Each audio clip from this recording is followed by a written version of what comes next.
Dear students, income ടാക്സിൻ്റെ പുതിയൊരു ക്ലാസ്സിലേക്ക് എല്ലാവർക്കും സ്വാഗതം. നമ്മൾ ഇന്നത്തെ വീഡിയോയിൽ ഡിസ്കസ് ചെയ്യാൻ പോകുന്നത് taxable perquisites in case of specified employees only എന്ന് നമ്മൾ കഴിഞ്ഞ ക്ലാസ്സിൽ ഡിസ്കസ് ചെയ്തിരുന്നതിൻ്റെ ബാക്കിയാണ്. അതായത് ചില സ്പെസിഫൈഡ് എംപ്ലോയീസിന് മാത്രം ടാക്സ് ചാർജ് ചെയ്യുന്ന ചില പെർക്വിസൈറ്റ്സുകളുണ്ട്. അവയാണ് നമ്മൾ ലാസ്റ്റ് ക്ലാസ്സിൽ ഡിസ്കസ് ചെയ്തിരുന്നത്. അതിലാദ്യമായിട്ട് വരുന്നതാണ് വാല്യുവേഷൻ ഓഫ് മോട്ടോർ കാറിൻ്റെ വാല്യുവേഷനും അതിന് എങ്ങനെയാണ് ഗവൺമെൻറ് ടാക്സ് അടയ്ക്കേണ്ടത് എന്നുള്ളതാണ്. അതായത് നമ്മുടെ സ്ഥാപനത്തിൽ ഒരു എംപ്ലോയിക്ക് നമ്മുടെ സ്ഥാപനത്തിൻ്റെ ഒരു വാഹനം, ഒന്നെങ്കിൽ ബൈക്ക് അതല്ലെങ്കിൽ കാറ് ഒക്കെ ഉപയോഗിക്കാൻ കൊടുക്കുന്നുണ്ട് എങ്കിൽ ആ ഉപയോഗിക്കാൻ കൊടുക്കുന്നത് എംപ്ലോയിയെ സംബന്ധിച്ചിടത്തോളം, ജോലിക്കാരനെ സംബന്ധിച്ചിടത്തോളം അതൊരു ബെനിഫിറ്റാണ് അല്ലേ. ആ ബെനിഫിറ്റ് എത്രയാണെന്ന് കമ്പ്യൂട്ട് ചെയ്ത് ഗവൺമെൻറ്റിലേക്ക് ടാക്സ് കൊടുക്കേണ്ടതുണ്ട്. അതാണല്ലോ ടാക്സബിൾ പെർക്വിസൈറ്റ് എന്ന് പറയുന്നത്. അതുകൊണ്ട് തന്നെ ഒരു മോട്ടോർ കാർ ഇങ്ങനെ കൊടുക്കുകയാണെങ്കിൽ അതിന് എത്ര രൂപ എങ്ങനെ കമ്പ്യൂട്ട് ചെയ്തിട്ടാണ് ഗവൺമെൻറ്റിലേക്ക് ടാക്സ് അടയ്ക്കേണ്ടത് എന്നുള്ളതാണ് നമ്മളിതിൽ പഠിക്കുന്നത്. അപ്പോൾ ആദ്യം തന്നെ നമ്മൾ മനസ്സിലാക്കേണ്ടത്, ഒരു സ്ഥാപനത്തിൽ നിന്നും സ്ഥാപനം അവരുടെ എംപ്ലോയിക്ക് വാഹനങ്ങൾ ഉപയോഗിക്കാൻ കൊടുക്കുമ്പോൾ അത് 3 പർപ്പസിനായിരിക്കാം വാഹനം കൊടുക്കുക. 3 പർപ്പസിന് വേണ്ടിയിട്ട് ഉപയോഗിക്കാനായിരിക്കാം. ഒന്നാമത്തത് ഒഫീഷ്യൽ പർപ്പസിന് വേണ്ടിയിട്ടായിരിക്കാം. ഒഫീഷ്യൽ പർപ്പസിന് വേണ്ടിയിട്ട് ഒരു സ്ഥാപനം ഒരു എംപ്ലോയിക്ക് വല്ല കാറോ ഒക്കെ ഉപയോഗിക്കാൻ കൊടുക്കുന്നുണ്ട് എങ്കിൽ അവിടെ ഒഫീഷ്യൽ പർപ്പസ് മാത്രം നടക്കുന്നുള്ളൂ. സ്വാഭാവികമായിട്ടും അത് എംപ്ലോയിക്ക് ഒരു പെർക്വിസൈറ്റ് ആണെന്നൊന്നും പറയാൻ പറ്റില്ല. കാരണം എന്താണ്, അത് എംപ്ലോയിക്ക് ഒഫീഷ്യൽ പർപ്പസിന് വേണ്ടിയിട്ട് സ്ഥാപനത്തിന് വേണ്ടിയിട്ട് തന്നെയാണ് കൊടുക്കുന്നത്. അപ്പോൾ അത് പ്രശ്നമല്ല. ഇനി അതല്ലെങ്കിൽ പേഴ്സണൽ പർപ്പസിന് വേണ്ടി മാത്രം കൊടുക്കാം. ഒരു എംപ്ലോയിക്ക് പേഴ്സണൽ പർപ്പസിന് വേണ്ടിയിട്ട് ഉപയോഗിക്കാൻ വേണ്ടി നമ്മൾ കാർ പ്രൊവൈഡ് ചെയ്തെന്ന് വിചാരിക്കാം. അപ്പോൾ എംപ്ലോയിയെ സംബന്ധിച്ചിടത്തോളം എന്താണ്, ഒരു പെർക്വിസൈറ്റ് ആണല്ലേ, ഫ്രീ ആയിട്ടൊരു കാർ ഉപയോഗിക്കാൻ കിട്ടുകയാണ്. ഇനി അതല്ല എങ്കിൽ 2 പർപ്പസിനും വേണ്ട കൂടിയിട്ട്, ഒഫീഷ്യൽ പർപ്പസിനും പേഴ്സണൽ പർപ്പസിനും 2 പർപ്പസിനും കൂടിയിട്ടും എന്ത് ചെയ്യാം, ഒരു വാഹനം പ്രൊവൈഡ് ചെയ്യാം. അങ്ങനെയും വരാം. അപ്പോൾ 3 കേസിലാണ് 3 തരത്തിലാണ് എംപ്ലോയിക്ക് മോട്ടോർ കാർ ഫെസിലിറ്റി പ്രൊവൈഡ് ചെയ്യുക. ഒന്നെങ്കിൽ ഒഫീഷ്യൽ പർപ്പസിന് വേണ്ടി മാത്രം, അതല്ലെങ്കിൽ പേഴ്സണൽ പർപ്പസിന് വേണ്ടി മാത്രം, അതല്ലെങ്കിൽ പേഴ്സണൽ ആൻഡ് ഒഫീഷ്യൽ പർപ്പസ് 2 പർപ്പസിന് വേണ്ടിയിട്ടാണെങ്കിലും അവിടെ നമ്മൾ എന്ത് ചെയ്യുന്നത്, കമ്പ്യൂട്ട് ചെയ്യണം. അപ്പോൾ എംപ്ലോയിയെ സംബന്ധിച്ചിടത്തോളം ഈ കിട്ടുന്നതിന് ടാക്സ്, ഗവൺമെൻറ്റിലേക്ക് കിട്ടുന്ന ബെനിഫിറ്റ് എത്രയാണെന്ന് ക്യാഷിലേക്ക് കൺവേർട്ട് ചെയ്തുകൊണ്ട് ഗവൺമെൻറ്റിലേക്ക് ടാക്സ് അടയ്ക്കേണ്ടതുണ്ട്. അതിൽ ഒഫീഷ്യൽ പർപ്പസ് ആണെങ്കിൽ വലിയ പ്രശ്നമല്ല. കാരണം എന്താ വെച്ച് കഴിഞ്ഞാൽ ഒഫീഷ്യൽ പർപ്പസിന് വേണ്ടി ഉപയോഗിക്കുമ്പോൾ എംപ്ലോയിയെ സംബന്ധിച്ചിടത്തോളം അതൊരു പെർക്വിസൈറ്റ് ഒന്നും അല്ലല്ലോ. അപ്പോൾ നമ്മൾ ഒഫീഷ്യൽ പർപ്പസിനല്ലാത്ത പേഴ്സണൽ പർപ്പസിനും അതുപോലെ തന്നെ ഒഫീഷ്യൽ ആൻഡ് പേഴ്സണൽ പർപ്പസിനും കൊടുക്കുമ്പോൾ എങ്ങനെയാണ് ടാക്സ് കമ്പ്യൂട്ട് ചെയ്യേണ്ടത് എന്ന് എന്ത് ചെയ്യേണ്ടതുണ്ട്, പ്രത്യേകിച്ച് പഠിക്കേണ്ടതുണ്ട്. നമുക്ക് നോക്കാം. അപ്പോൾ നമ്മൾ ആദ്യം ഇതിൽ മനസ്സിലാക്കേണ്ടത്, മോട്ടോർ കാറിൻ്റെ വാല്യുവേഷൻ ചെയ്യുന്ന സമയത്ത് കാറ് ആരേതാണ് എന്ന് ആദ്യം നോക്കണം. കാർ ഓൺഡ് ബൈ ആരാണ്, അതുപോലെ തന്നെ എക്സ്പെൻസസ് മീറ്റ് ചെയ്യുന്നത് ആരാണ്, കാറ് എംപ്ലോയറുടേതാണോ എംപ്ലോയിയുടേതാണോ, മുതലാളിൻ്റെതാണോ തൊഴിലാളിൻ്റെതാണോ. ഇനി അതിൻ്റെ എക്സ്പെൻസസ് മീറ്റ് ചെയ്യുന്നത് മുതലാളിയാണോ തൊഴിലാളിയാണോ. അപ്പോൾ ഈ 2 കാര്യങ്ങളും നോക്കണം. Car owned by and expenses borne by, അത് 2ഉം നോക്കണം. അപ്പോൾ ആദ്യത്തെ കേസിൽ നമ്മൾ പഠിക്കുന്നതാണ് car owned by employer. Car മുതലാളിൻ്റെതാണ് അല്ലേ. Car owned by employer and expenses borne by employee. Car മുതലാളിൻ്റെതും എക്സ്പെൻസസ് മീറ്റ് ചെയ്യുന്നതും എംപ്ലോയർ ആണെങ്കിൽ, മുതലാളിയാണെങ്കിൽ, ഇവിടെ ER ആണ് കേട്ടോ, എംപ്ലോയർ ആണ്, ശ്രദ്ധിക്കുക.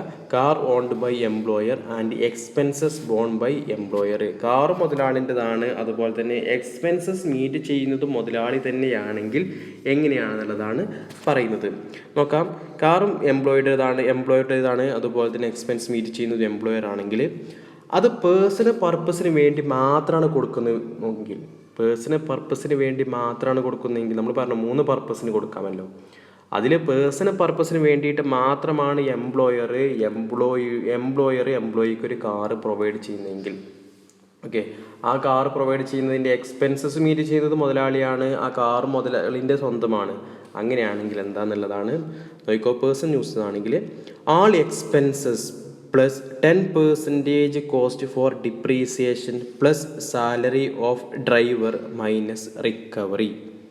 എന്താണ്, പേഴ്സണൽ പർപ്പസിന് വേണ്ടിയിട്ട് മാത്രമാണ് കൊടുക്കുന്നത് എങ്കിൽ ഓൾ എക്സ്പെൻസസ് അതായത് ഇവിടെ മുതലാളിയല്ലേ എല്ലാ എക്സ്പെൻസസും മീറ്റ് ചെയ്യുന്നത് അല്ലേ? കാറ് മുതലാളിൻ്റെതാണ്. അപ്പോൾ മുതലാളി ചിലവാക്കിയിട്ടുള്ള എല്ലാ എക്സ്പെൻസസ് ഉണ്ടല്ലോ, എല്ലാ എക്സ്പെൻസസ്, ഈ കാർക്ക് എണ്ണ അടിച്ചിട്ടുണ്ടാവും, മെയിൻ്റനൻസ് ഉണ്ടാവും, ഇൻഷുറൻസ് അടിച്ചിട്ടുണ്ടാവും അല്ലേ? അത്തരത്തിലുള്ള എല്ലാ എക്സ്പെൻസസും എടുക്കണം. Plus 10% cost for depreciation. അതായത് ഒരു കാറിന് ഡിപ്രീസിയേഷൻ ഉണ്ടാവും അല്ലേ? അപ്പോൾ നമുക്കൊരു 1,00,000 രൂപയുടെ കാറാണെങ്കിൽ അതിൻ്റെ 10% എത്ര ഉണ്ടാവും? 10,000 രൂപ ഡിപ്രീസിയേഷൻ ഉണ്ടാവും, ശരിയല്ലേ? അപ്പോൾ 10% of cost for depreciation, 10%, കോസ്റ്റിൻ്റെ 10% depreciation. ഒരു 5,00,000 രൂപയുടെ കാറാണെങ്കിൽ 50,000 രൂപ ഡിപ്രീസിയേഷൻ. ഓക്കെ, അപ്പോൾ പേഴ്സണൽ പർപ്പസിന് വേണ്ടിയിട്ട് മാത്രമാണെങ്കിൽ ഓൾ എക്സ്പെൻസസ്, മുതലാളിയാണ് ഇവിടെ എക്സ്പെൻസ് മീറ്റ് ചെയ്യുന്നത്, അപ്പോൾ ആ എക്സ്പെൻസിൻ്റെ എമൗണ്ടും അതുപോലെ തന്നെ കാറിനൊരു 10% ഡിപ്രീസിയേഷനും പ്ലസ് സാലറി ഓഫ് ഡ്രൈവർ. അതായത് നമ്മുടെ കാറിൽ ഒരു ഡ്രൈവർ വെച്ചിട്ടുണ്ട്. ആര് വെച്ചുന്നത്? മുതലാളി വെച്ചുന്നതാണ്, നമ്മളല്ല, എംപ്ലോയി അല്ല. മുതലാളി കാറിൽ ഡ്രൈവറേയും വെച്ചിട്ടുണ്ട്. അപ്പോൾ ആ ഡ്രൈവർക്ക് കൊടുക്കുന്ന സാലറി അത് 3 കൂട്ടുക. അപ്പോൾ മുതലാളിയുടെ കാറ് മുതലാളി എക്സ്പെൻസ് മീറ്റ് ചെയ്തുകൊണ്ട് തൊഴിലാളിക്ക് പേഴ്സണൽ പർപ്പസിന് കാറ് കൊടുക്കുകയാണെങ്കിൽ അവിടെ എടുക്കേണ്ട എന്താണ്? ഓൾ എക്സ്പെൻസസ്, മുതലാളി ചിലവാക്കിയിട്ട് എല്ലാ എക്സ്പെൻസും. 10% കോസ്റ്റ് ഫോർ ഡിപ്രീസിയേഷൻ, ഡിപ്രീസിയേഷന് വേണ്ടിയിട്ട് ആ കാറിൻ്റെ കോസ്റ്റിൻ്റെ 10% പ്ലസ് സാലറി ഓഫ് ഡ്രൈവർ ഉണ്ടെങ്കിൽ ഡ്രൈവറെ സാലറിയും. ഓക്കെ, അത് 3 കൂട്ടുക. അതിൽ നിന്നും റിക്കവറി കുറക്കുക. റിക്കവറി എന്ന് പറഞ്ഞു കഴിഞ്ഞാൽ എംപ്ലോയർ എംപ്ലോയിൻ്റെ കയ്യിൽ നിന്നും എന്ത് ചെയ്യാണ്? കുറച്ച് എമൗണ്ട് വാങ്ങിക്കുകയാണ്. നിങ്ങൾക്ക് എന്ത് ചെയ്യുന്നുണ്ട്? ഞാൻ അങ്ങനെ കാറ് പേഴ്സണൽ പർപ്പസിന് വേണ്ടിയിട്ട് എൻ്റെ സ്വന്തം എക്സ്പെൻസൊക്കെ മീറ്റ് ചെയ്ത് തരുന്നില്ലേ? അപ്പോൾ അതിന് വേണ്ടി നിങ്ങൾ എന്ത് ചെയ്യണം? ഓരോ മാസത്തെ രൂപ തരണം എന്ന് പറഞ്ഞ് ഒന്നെങ്കിൽ ഡിഡക്റ്റ് ചെയ്യുക, അതില്ലെങ്കിൽ എംപ്ലോയി കണ്ടറിഞ്ഞ് കൊടുക്കുക. നിങ്ങൾ എന്ത് ചെയ്യുന്നുണ്ട്? കാറൊക്കെ എനിക്ക് തരുന്നുണ്ടല്ലോ എന്ന് പറഞ്ഞിട്ട് കണ്ടറിഞ്ഞാണ്ട് കുറച്ച് എമൗണ്ട് എംപ്ലോയി തൊഴിലാളി മുതലാളിക്ക് കൊടുക്കുകയാണെങ്കിൽ അതാണ് ഇവിടെ റിക്കവറി. ഓക്കെ, റിക്കവറി അതായത് നമ്മൾ rent paid by the employee എന്ന് പറഞ്ഞിരുന്നില്ലേ? അതേപോലെ തന്നെ ഇവിടെ റിക്കവറി എന്ന് പറഞ്ഞു കഴിഞ്ഞാൽ തൊഴിലാളി മുതലാളിക്ക് എന്തെങ്കിലും എമൗണ്ട് കൊടുത്തിട്ടുണ്ടെങ്കിൽ, ഇതുമായി ബന്ധപ്പെട്ട് കൊടുത്തിട്ടുണ്ടെങ്കിൽ അതിവിടെ കുറക്കാം. ഇപ്പോൾ പേഴ്സണൽ പർപ്പസിനാണെങ്കിൽ ശരിക്കും ശ്രദ്ധിക്കുക, all expenses plus 10% of cost depreciation plus salary of driver minus recovery. ഇതെന്താണെങ്കിലാണ് എക്സ്പെൻസസ് മീറ്റ് ചെയ്യുന്നത് മുതലാളിയാണ്, കാർ ആരുടേതാണ്? മുതലാളിയുടേതാണെങ്കിൽ കേട്ടോ. അപ്പോൾ പേഴ്സണൽ പർപ്പസ് ഇങ്ങനെയാണ്. ഒഫീഷ്യൽ യൂസിന് വേണ്ടിയിട്ടാണ് കൊടുത്തില്ലെങ്കിൽ അവിടെ പെർക്വിസൈറ്റിൻ്റെ വാല്യൂ എന്ന് പറയുന്നത് നില്ലാണ്. കാരണം എന്താണ്? എംപ്ലോയിയെ സംബന്ധിച്ചിടത്തോളം അതൊരു പെർക്വിസൈറ്റ് ഒന്നും അല്ലല്ലോ. ഒഫീഷ്യൽ പർപ്പസിന് വേണ്ടിയിട്ട് മാത്രം ഉപയോഗിക്കുന്നത് ഒരു പെർക്വിസൈറ്റ് ആണോ? അല്ലല്ലോ. പക്ഷേ പേഴ്സണൽ പർപ്പസിനാകുമ്പോൾ ഈ എമൗണ്ട് ഇത് എത്രയാണോ കിട്ടുന്നത്, എല്ലാ എക്സ്പെൻസും മുതലാളി 10,00,000 രൂപ ചിലവാക്കി വിചാരിക്കുക. 10,00,000 പ്ലസ് കാറിൻ്റെ ഒരു ഡിപ്രീസിയേഷൻ 1,00,000 ഉണ്ട്. അപ്പോൾ 1,00,000 പ്ലസ് ഡ്രൈവർക്ക് ഒരു 50,000 കൊടുത്താൽ അതും അപ്പോൾ 11,50,000. അതിൽ നിന്നും ഇയാളൊരു 50,000 കൊടുത്തിട്ട് 50,000 കുറച്ച് 10,00,000 രൂപയാണ് എന്താണ്? Taxable perquisite. Okay, taxable perquisite. Official purpose ആണെങ്കിൽ ടാക്സിബിൾ പെർക്വിസൈറ്റ് ഇല്ല. ഇനി പേഴ്സണൽ ആൻഡ് ഒഫീഷ്യൽ യൂസിനാണ് കൊടുക്കുന്നത് എങ്കിൽ, അതായത് 2 പർപ്പസിന് വേണ്ടിയിട്ടാണ് കാർ പ്രൊവൈഡ് ചെയ്തതെങ്കിൽ അവിടെ കാറിനെ 2ആയിട്ട് ക്ലാസിഫൈ ചെയ്യേണ്ടതുണ്ട്. ഒന്ന് ബിഗ് കാറും മറ്റൊന്ന് സ്മോൾ കാറും. ബിഗ് കാറും സ്മോൾ കാറും. അപ്പോൾ എങ്ങനെയാണ് ബിഗ് കാറാണോ സ്മോൾ കാറാണോ എന്നറിയാം? നമുക്ക് തരുന്ന ക്വസ്റ്റ്യനിൽ പറയും ഈ കാറിൻ്റെ ക്യൂബിക് കപ്പാസിറ്റി CC 1.6 ലിറ്റേഴ്സിന് കൂടുതലാണെങ്കിൽ 1.6 ലിറ്റേഴ്സിന് കൂടുതലാണെങ്കിൽ ഈ കാറ് ബിഗ് കാറാണ്. ഓക്കെ, അതേ സമയം തന്നെ പറയും, അല്ലെങ്കിൽ നമ്മോട് പറയും 1.4 ക്യൂബിക് കപ്പാസിറ്റി എന്ന് പറഞ്ഞാൽ എന്താണ്? സ്മോൾ കാറാണ്. അതല്ലെങ്കിൽ സ്മോൾ കാർ എന്ന് തന്നെ പറയും, അതല്ലെങ്കിൽ ബിഗ് കാർ എന്ന് തന്നെ പറയും. ഇപ്പോൾ ശ്രദ്ധിക്കേണ്ടതാണ്, 1.6 ലിറ്റേഴ്സിന് എബോവ് ആണെങ്കിൽ അത് ബിഗ് കാറും 1.6ഉം അതിനേക്കാൾ താഴെയാണെങ്കിൽ അത് സ്മോൾ കാറുമാണ്. 1.6ഉം അതിന് താഴെയാണെങ്കിൽ സ്മോൾ കാറുമാണ്. 1.6നേക്കാൾ മുകളിലുള്ളതാണെങ്കിൽ ക്യൂബിക് കപ്പാസിറ്റി ഉള്ളതെങ്കിൽ അതെന്താണ്? ബിഗ് കാറാണെന്ന് പ്രത്യേകം മനസ്സിലാക്കി വെക്കുക. അപ്പോൾ ബിഗ് കാറും അതുപോലെ തന്നെ ഇത് നിങ്ങൾക്ക് മനസ്സിലായിട്ടുണ്ടാവും. മോർ ദാൻ ആണെങ്കിൽ 1.6 ലിറ്റേഴ്സിനേക്കാൾ മോർ ദാൻ ആണെങ്കിൽ അത് ബിഗ് കാറ്, 1.6 ലിറ്ററും അതിനേക്കാൾ താഴെയാണെങ്കിൽ സ്മോൾ കാറ്. ഓക്കെ, അപ്പോൾ നമുക്ക് ഇനി നമ്മളെങ്ങനെ പഠിക്കേണ്ടത്? ബിഗ് കാറിനും സെപ്പറേറ്റ് കാൽക്കുലേഷൻ ഉണ്ട്, സ്മോൾ കാറിനും സെപ്പറേറ്റ് കാൽക്കുലേഷൻ ഉണ്ട്. ബിഗ് കാറിൻ്റെ ടാക്സബിൾ പെർക്വിസൈറ്റ് കാണാൻ വേണ്ടിയിട്ട് നമ്മൾ ചെയ്യേണ്ടത് 2,400 പ്ലസ് 900 ഈസ് ടാക്സബിൾ. എത്രയാണ്? 2,400 പ്ലസ് 900 ഈസ് ടാക്സബിൾ. എങ്ങനെ ചോദിച്ചു കഴിഞ്ഞാൽ 2,400 ബിഗ് കാർ ആയതുകൊണ്ട് 2,400. കാര്യങ്ങൾ മനസ്സിലാക്കണം. കാർ ആരുതാണ്? മുതലാളിൻ്റെതാണ് അല്ലേ? എക്സ്പെൻസ് മീറ്റ് ചെയ്യുന്നത് മുതലാളിൻ്റെതാണെങ്കിൽ 2,400 പ്ലസ് 900 ഡ്രൈവർ ഉണ്ടെന്ന് പറഞ്ഞാൽ മാത്രം മതി. ഡ്രൈവർ ഉണ്ട് എന്ന് പറഞ്ഞാലാണ് ഫോർ ഡ്രൈവർ ഉണ്ട് എന്ന് ക്വസ്റ്റിൽ പറഞ്ഞാൽ മാത്രം എന്ത് ചെയ്യണം, ഈ 900 എടുക്കണം. അപ്പോൾ 2400 പ്ലസ് 900 ഇൻറ്റു 12 ചെയ്യണം. ഇൻറ്റു 12 ചെയ്യാന്ന് പറഞ്ഞു കഴിഞ്ഞാൽ അത് വർഷത്തേക്ക് കൺവേർട്ട് ചെയ്യാനാണ്. ഇതൊരു മാസത്തേക്കാണ് 2400 പ്ലസ് 900 എന്ന് പറയുന്ന എമൗണ്ട് പെർക്സൈറ്റ് ആയിട്ട് കണക്കാക്കുന്നത്. പക്ഷെ അതൊരു വർഷത്തേക്ക് കൺവേർട്ട് ചെയ്യണം നമ്മൾ. 2400 പ്ലസ് 900 ഇൻറ്റു 12 ചെയ്ത് കഴിഞ്ഞാലാണ് അതെന്ത് ചെയ്യുക, ഒരു വർഷത്തേക്കുള്ള പെർക്സൈറ്റ് ആയിട്ട് കിട്ടുക. അപ്പോൾ ശരിക്കും ശ്രദ്ധിക്കുക, എംപ്ലോയറുടെ കാറ് എംപ്ലോയർ തന്നെയാണ് എക്സ്പെൻസ് മീറ്റ് ചെയ്യുന്നതെങ്കിൽ രണ്ട് പർപ്പസിനും വേണ്ടിയിട്ടില്ലേ, പേഴ്സണൽ പർപ്പസിനും ഒഫീഷ്യൽ പർപ്പസിനും കൊടുക്കുകയാണെങ്കിൽ ബിഗ് കാർ ആണെങ്കിൽ 2400 പ്ലസ് 900 ഇൻറ്റു 12 അല്ലേ ഈസ് ടാക്സബിൾ. ഡ്രൈവർ ഉണ്ടെങ്കിലാണ് 900, അല്ലെങ്കിൽ 2400 ഇൻറ്റു 12 ചെയ്താലും മതി.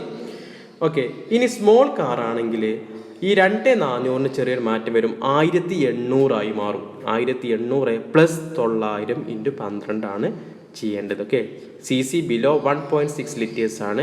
1.6 ലിറ്റേഴ്സ് 1800 പ്ലസ് 900 ഇൻറ്റു 12 ആണ് അവിടെ ചെയ്യേണ്ടത്. അപ്പോൾ സ്മോൾ കാർ ആണെങ്കിൽ 1800, ബിഗ് കാർ ആണെങ്കിൽ 2400. അപ്പോൾ നമ്മൾ എംപ്ലോയറുടെ കാറും എംപ്ലോയറിനെ എക്സ്പെൻസ് മീറ്റ് ചെയ്യുന്നെങ്കിൽ 3 കേസ് പഠിച്ചു അല്ലേ.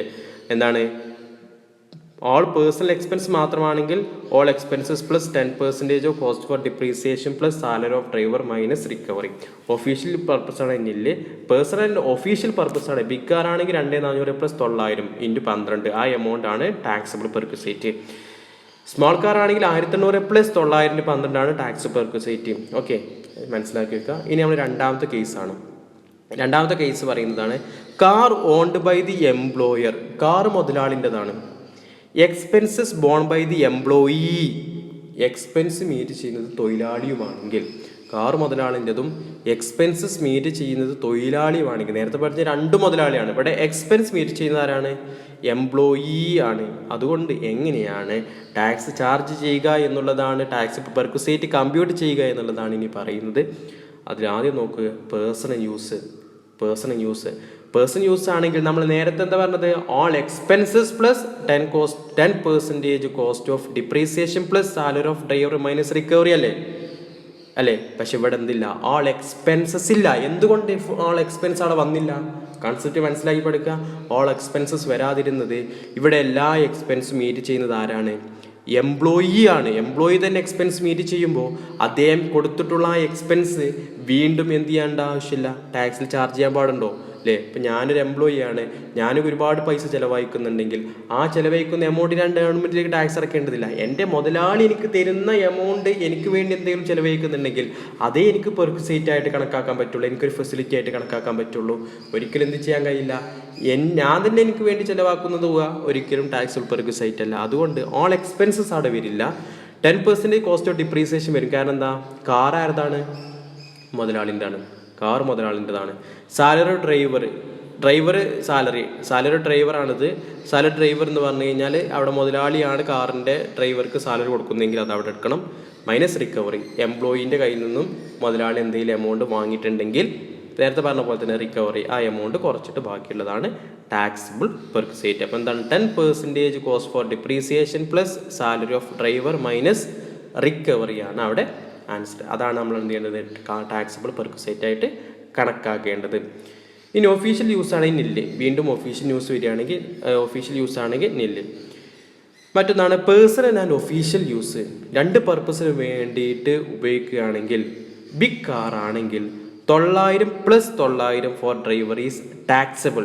900 പ്ലസ് 900 ആണ്. 900 plus 900 for driver is taxable. 900 plus 900 for driver is taxable ആണ്. അതേസമയം സ്മോൾ കാർ ആണെങ്കിൽ 600 plus 900 for driver is taxable. അതായത് 900 എന്ന് പറയുന്നത് ഡ്രൈവർക്കാണ് അല്ലേ. ഇപ്പോൾ ഇവിടെ 900 എന്ന് പറയുന്നത് ഡ്രൈവർക്കാണ്. അപ്പോൾ 900 ഇൻറ്റു 12 ആണ് ഡ്രൈവറിലേ ചെയ്യേണ്ടത്. ഡ്രൈവർ ഉണ്ടെങ്കിൽ 900 പ്ലസ് 900 ഇൻറ്റു 12 ചെയ്യാം. ഇവിടെ 600 ഇൻറ്റു 12 ആണ് ഡ്രൈവർ ഇല്ലെങ്കിൽ ചെയ്യേണ്ടത്. ഡ്രൈവർ കൂടി ഉണ്ടെങ്കിൽ 600 പ്ലസ് 900 ഇൻറ്റു 12 ആണ് ചെയ്യേണ്ടത്. അപ്പോൾ നമ്മൾ രണ്ടാമത്തെ കേസ് പറഞ്ഞതാണ്, കാർ മുതലാളിൻ്റെതും എക്സ്പെൻസ് മീറ്റ് ചെയ്യുന്നത് തൊഴിലാളിയുമാണെങ്കിൽ, പേഴ്സണൽ യൂസ് ആണെങ്കിൽ 10% cost for depreciation plus salary of driver minus recovery. Official use nil. Personal and official use big car ആണെങ്കിൽ 900 plus 900 for driver is taxable എന്ന് ഇവിടെ എഴുതി ചേർക്കണം. സ്മോൾ കാർ ആണെങ്കിൽ 600 plus 900 for driver is taxable. ഇനി മൂന്നാമത്തെ case ഇതാണ്. Car owned by the employee. Car മുതലാളിൻ്റെ അല്ല, കാർ തൊഴിലാളിൻ്റെതും. Expenses borne by employer. Expense meet ചെയ്യുന്നത് മുതലാളിയുമാണെങ്കിൽ അതിൻ്റെ ടാക്സബിൾ പെർക്വിസൈറ്റ് എങ്ങനെയാണ് കണക്കാക്കുക എന്നുള്ളതാണ് പറയുന്നത്. എന്താണ്? കാർ മുതലാളിൻ്റെത് അല്ല, തൊഴിലാളിയുടേത്. കാർ തൊഴിലാളിയുടേത്. എക്സ്പെൻസ് മീറ്റ് ചെയ്യുന്നത് മുതലാളിയുമാണെങ്കിൽ എംപ്ലോയറും ആണെങ്കിൽ എങ്ങനെയാണ് ടാക്സബിൾ പെർക്വിസൈറ്റ് കണക്കാക്കുക എന്നുള്ളതാണ്. അതിലൊന്നാമത് പറയുന്നത് പേഴ്സണൽ യൂസ് ആണെങ്കിൽ ഓൾ എക്സ്പെൻസസ്. എന്തുകൊണ്ടാണ് ഓൾ എക്സ്പെൻസസ് വീണ്ടും വന്നത്? ഇവിടെ എക്സ്പെൻസ് മീറ്റ് ചെയ്യുന്നത് എംപ്ലോയർ ആണ്, മുതലാളി തന്നെയാണ്. അതുകൊണ്ട് ഓൾ എക്സ്പെൻസസ് വരും. ഇവിടെ കാർ തൊഴിലാളിയുടേതായതുകൊണ്ട് തന്നെ 10% ഓഫ് കോസ്റ്റ് ഫോർ ഡിപ്രീസിയേഷൻ വരില്ല. കാരണം എന്താണ്? ഇവിടെ തൊഴിലാളിയുടെ കാറാണ്, അത് ഓൾറെഡി അദ്ദേഹത്തിന് വരുന്ന ഡിപ്രീസിയേഷനാണ്. അത് ഇവിടെ എന്ത് ചെയ്യേണ്ട ആവശ്യമില്ല, ഗവൺമെൻറ്റിലേക്ക് പിന്നെ അതിനൊരു ടാക്സ്. ഡിപ്രീസിയേഷൻ അയാൾക്ക് നഷ്ടമായി, ഇനി ആ ഡിപ്രീസിയേഷൻ കണക്കാക്കി ഗവൺമെൻറ്റിലേക്ക് ടാക്സ് അടക്കാൻ അദ്ദേഹത്തിന് ബാധ്യതയില്ലല്ലോ. അതുകൊണ്ട് ആൾ എക്സ്പെൻസ് മാത്രം വരും, 10% കോസ്റ്റ് ഫോർ ഡിപ്രീസിയേഷൻ വരില്ല. പ്ലസ് സാലറി ഓഫ് ഡ്രൈവർക്ക് സാലറി കൊടുക്കുന്നത് എംപ്ലോയർ ആണെങ്കിൽ, മുതലാളിയാണെങ്കിൽ അത് വരും. Minus recovery. ഇവിടെ എന്ത് മാത്രം മാറ്റം വന്നുള്ളൂ? ഓൾ എക്സ്പെൻസ് വന്നു, സ്വാഭാവികമായിട്ട് എന്ത് പോയി? ഡിപ്രീസിയേഷൻ പോയി എന്ന് മാത്രം. ഒഫീഷ്യൽ യൂസ് ആണെങ്കിൽ nil. Okay. Personal and official use ആണെങ്കിൽ ബിഗ് കാർ ആണെങ്കിൽ 2400 plus 900 for driver is exempt. 2400 plus 900 നമ്മൾ മുമ്പ് പഠിച്ചിട്ടുണ്ട്. എന്താണ്? രണ്ടും മുതലാളിയാണെങ്കിൽ ഉള്ളത് അല്ലേ? അവിടെ എന്താ പറഞ്ഞതെന്നറിയോ? 2400 പ്ലസ് 900 ഫോർ ഡ്രൈവർ. 900 പറഞ്ഞ ഡ്രൈവർ ഉണ്ടെങ്കിൽ മാത്രമാണ് ഈസ് ടാക്സബിൾ എന്നാണ് പറഞ്ഞത്. അതായത് ആ എമൗണ്ട് ഇവിടെ 2400 പ്ലസ് 900 12 ചെയ്ത് കിട്ടുന്ന എമൗണ്ടിന് ടാക്സ് കൊടുക്കണം എന്നാണ് മുകളിലത്തെ പറഞ്ഞത്. ഇവിടെ അങ്ങനെയല്ല. 2400 പ്ലസ് 900 ഫോർ ഡ്രൈവർ എത്രയുണ്ടോ അത് അത്രയും എമൗണ്ടിന് ടാക്സ് കൊടുക്കേണ്ടതില്ല. കാരണം എന്താണ്? ഈ കാർ ആരുതാണ്? എംപ്ലോയിയുടേതാണ്, തൊഴിലാളിയുടേതാണ്. അതുകൊണ്ട് അദ്ദേഹത്തിൻ്റെ ടാക്സബിൾ സാലറി അല്ലെങ്കിൽ അദ്ദേഹത്തിൻ്റെ പെർക്വിസൈറ്റ് ഒക്കെ എടുത്തതിന് ശേഷം അതിൽ നിന്നും എല്ലാ പെർക്വിസൈറ്റും അലവൻസ് കൊടുക്കൂലേ, അതിൽ നിന്നും ഈ 2400 പ്ലസ് 900 12 കുറക്കാണ് വേണ്ടത്. ഇത് എക്സംപ്റ്റ് ആണ്. മറ്റേത് അത്രയും എമൗണ്ട് ഗവൺമെൻറ് ടാക്സ് അടക്കമായിരുന്നു വേണ്ടത്. ഇവിടെ അങ്ങനെയല്ല, അത്രയും എമൗണ്ട് ടാക്സ് അടക്കാതിരിക്കുക വേണ്ടത്. ഓക്കെ. അപ്പോൾ മൊത്തം കിട്ടുന്ന എമൗണ്ടിൽ നിന്ന് ഇത്തിരി എമൗണ്ട് അടക്കാതിരിക്കുകയാണ് വേണ്ടത്. ശരിക്കും മനസ്സിലാക്കുക. ഇവിടെ മാറ്റി വരുന്നതാണ് 2400 plus 900 for driver is exempt ആണ്. സ്മോൾ കാർ ആണെങ്കിൽ 1800 plus 900 for driver is exempt. ഈ 1800 900 നമ്മൾ മുകളിൽ പഠിച്ചത് തന്നെയാണ്. പക്ഷെ അവിടെ ടാക്സബിൾ ആയിരുന്നു, ഇവിടെ എക്സംപ്റ്റ് ആണെന്ന് മനസ്സിലാക്കി പഠിക്കുക. ഇത്രയും കാര്യങ്ങളാണ് നമുക്ക് വയലേഷൻ ഓഫ് മോട്ടോർ കാറിൽ പഠിക്കേണ്ടത്. മൊത്തം പഠിക്കാനുള്ളത് ശരിക്കും പറയുകയാണെങ്കിൽ 9 കാര്യങ്ങളാണ്. അതിൽ 3 കാര്യങ്ങൾ ഒഫീഷ്യൽ പർപ്പസ് ആയതുകൊണ്ട് തന്നെ നില്ലായിപ്പോയി. ബാക്കിയുള്ള 6 കാര്യങ്ങൾ നിങ്ങൾ ശരിക്കും പഠിച്ചു വെക്കണം. അതിൽ ഏതൊക്കെ വരിക? ഒന്ന്, കാർ മുതലാളിയുടേതും എക്സ്പെൻസസ് മീറ്റ് ചെയ്യുന്നത് മുതലാളിയാണെങ്കിൽ അതിൽ പേഴ്സണൽ പർപ്പസിന് വേണ്ടിയിട്ട് വരുന്നതിലെ all expenses plus 10% cost for depreciation plus salary of driver minus recovery. ഇനി ഒഫീഷ്യൽ പർപ്പസാണ് നില്ലാണ് നമ്മൾ പറഞ്ഞു. അതുപോലെ തന്നെ ഇനി അതിൽ ഒഫീഷ്യലും ആൻഡ് പേഴ്സണൽ ആണെങ്കിൽ 2400 പ്ലസ് 900, ഡ്രൈവർ ഉണ്ടെങ്കിൽ 900 × 12. ഇനി സ്മോൾ കാർ ആണെങ്കിൽ 1800 പ്ലസ് 900 × 12. രണ്ടാമത്തെ കേസ് പറയുന്നത് കാർ മുതലാളിൻ്റെതാണെങ്കിലും എക്സ്പെൻസസ് മീറ്റ് ചെയ്യുന്നത് തൊഴിലാളിയാണെങ്കിൽ എങ്ങനെയാണെന്നുള്ളതാണ്. അതിൽ ഓൾ എക്സ്പെൻസസ് വരില്ല, കാരണം അത് എക്സ്പെൻസ് മീറ്റ് ചെയ്യുന്നത് തൊഴിലാളിയാണ്. പിന്നെന്ത് വരും? സാലറി ഓഫ് ഡ്രൈവർ വരും, 10% കോസ്റ്റ് ഓഫ് ഡിപ്രീസിയേഷൻ വരും, അതിൽ നിന്ന് റിക്കവറി കുറക്കുക. അതോടൊപ്പം തന്നെ പേഴ്സണൽ പർപ്പസിനും ഒഫീഷ്യൽ പർപ്പസിനാണെങ്കിൽ 900 പ്ലസ് 900 × 12 ടാക്സബിൾ, 600 പ്ലസ് 900 × 12 ടാക്സബിൾ. മൂന്നാമത്തത് കാർ തൊഴിലാളിൻ്റെതും എക്സ്പെൻസ് മീറ്റ് ചെയ്യുന്നത് മുതലാളിയുമാണെങ്കിൽ അവിടെ എന്താ പറയുന്നത്? പേഴ്സണൽ പർപ്പസിനാണെങ്കിൽ all expenses plus salary of driver, cost of depreciation ഉണ്ടാവില്ല, മൈനസ് റിക്കവറി അല്ലേ? ഒഫീഷ്യൽ പർപ്പസിനില്ല. പേഴ്സണൽ ഒഫീഷ്യൽ യൂസ് ആണ് big car 2400 plus 900 for driver is exempt. അതുപോലെ തന്നെ സ്മോൾ കാർ ആണെങ്കിൽ 1800 plus 900 for driver is exempt ആയിട്ടാണ് ചെയ്യേണ്ടത്. ഇത്രയും കാര്യങ്ങൾ പഠിച്ചു കഴിഞ്ഞാൽ നിങ്ങൾക്ക് മോട്ടോർ കാറിൻ്റെ വാല്യുവേഷൻ എഴുതാൻ പറ്റും. മോട്ടോർ കാറിൻ്റെ മാത്രം ചിലപ്പോൾ സെപ്പറേറ്റ് ചോദിക്കാം, അതല്ലെങ്കിൽ ഇൻകം ഫ്രം സാലറിയിൽ മോട്ടോർ കാർ കയറി വരാം. അപ്പോൾ നിങ്ങൾ ഈ കാര്യങ്ങൾ ശരിക്കും മനസ്സിലാക്കിയിട്ടായിരിക്കണം പരീക്ഷ എഴുതേണ്ടത്. മാർക്ക് കളയരുത്. ഓക്കെ. ഇതിൻ്റെ പ്രോബ്ലം നമുക്ക് അടുത്തൊരു വീഡിയോയിൽ ചെയ്യാം. Thank you.